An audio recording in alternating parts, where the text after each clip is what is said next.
शुभोदय बच्चों। तो पिछली कक्षा में हम चित्रकूट की सुंदरता के बारे में और जड़ को हम कैसे सींचना है, विपत्ति आते तो सब लोग चित्रकूट पर कैसे आते हैं, इसके बारे में देख लिए है ना। तो आज देखिए बच्चों, 51 दीर्घ दोहा अर्ध के आकर थोरे आही, ज्योम रहीम नट कुंडली सिमटी कूदी चढ़ी आ जाही। समझ में आ गए बच्चों। दीर्घ दोहा अर्ध के आखर तोरे आही, ज्योम रहीम नट कुंडली सिमटी कूदी चढ़ी जाही। अर्ध मीन्स अर्धमा, दीर्घ मीन्स लंबा, आखर मीन्स अक्षर, थोरे मीन्स थोड़े, आही मीन्स होते हैं, नट मीन्स कलाकार, कुंडली शब्द का अर्थ है घेरा, गोला आकार के लोहे का चक्कर जो अंदर से खाली होता है। सिमटी माने सिकुड़कर, छड़ी माने निकल। तो यहाँ रहीम हमें क्या बताना चाहते हैं, देखिए बच्चों। रहीम कहता है कि दोहा छंद ऐसा है जिसमें अक्षर तो थोड़े ही होते हैं किंतु उसमें बहुत गहरा और दीर्घ अर्थ छिपा रहता है। तो इसका अर्थ देखिए बच्चों। अब देखिए, दोहा शब्द का अर्थ आपको मैं ऑलरेडी बता दिया। दोहा माने क्या है, दो पंक्तियाँ, 2 लाइन्स। देखने के लिए 2 लाइन्स है। आपको समझ में आ रहा है बच्चों, देखने के लिए 2 लाइन्स है। दोहा माने देखने के लिए 2 लाइन्स हैं, लेकिन उसका अर्थ कितना होता है, बहुत गहरा होता है। और दोहा लिखने के लिए हमें अक्षर तो थोड़े ही होते हैं। ओके, 2 लाइन्स में, 2 पंक्तियों में अक्षर तो बहुत थोड़े ही होते हैं, लेकिन उसका अर्थ देखते तो बहुत गहरा और दीर्घ अर्थ छिपा रहता है।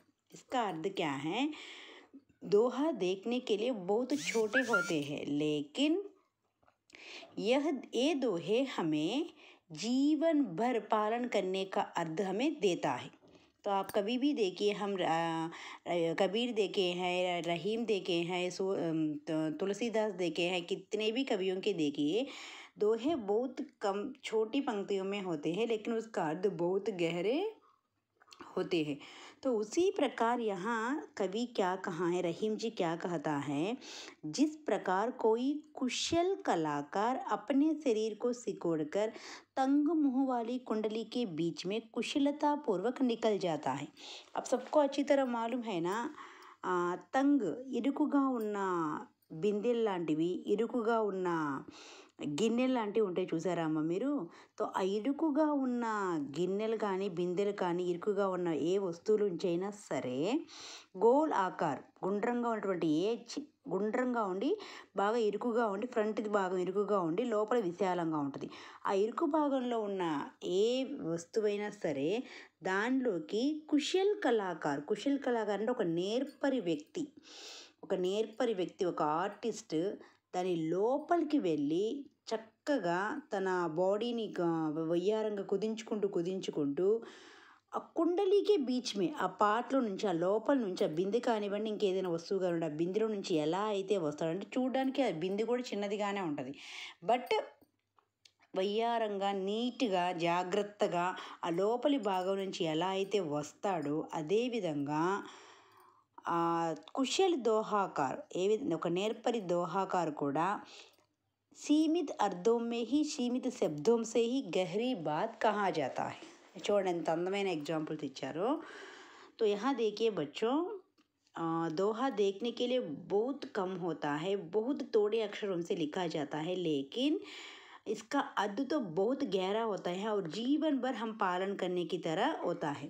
तो जिस प्रकार एक कुशल बाजीगर माने कलाकार, एक कुशल कलाकार अपने शरीर को सिकोड़कर तंग मुंह वाली कुंडली के बीच में से कैसे बाहर आ जाता है, उसी प्रकार एक छोटे दोहे से, एक थोड़े शब्दों उपयोग करते हुए दोहे से दोहाकार हमें अच्छा गहरा संदेश देता है. समझ में आ गया बच्चों.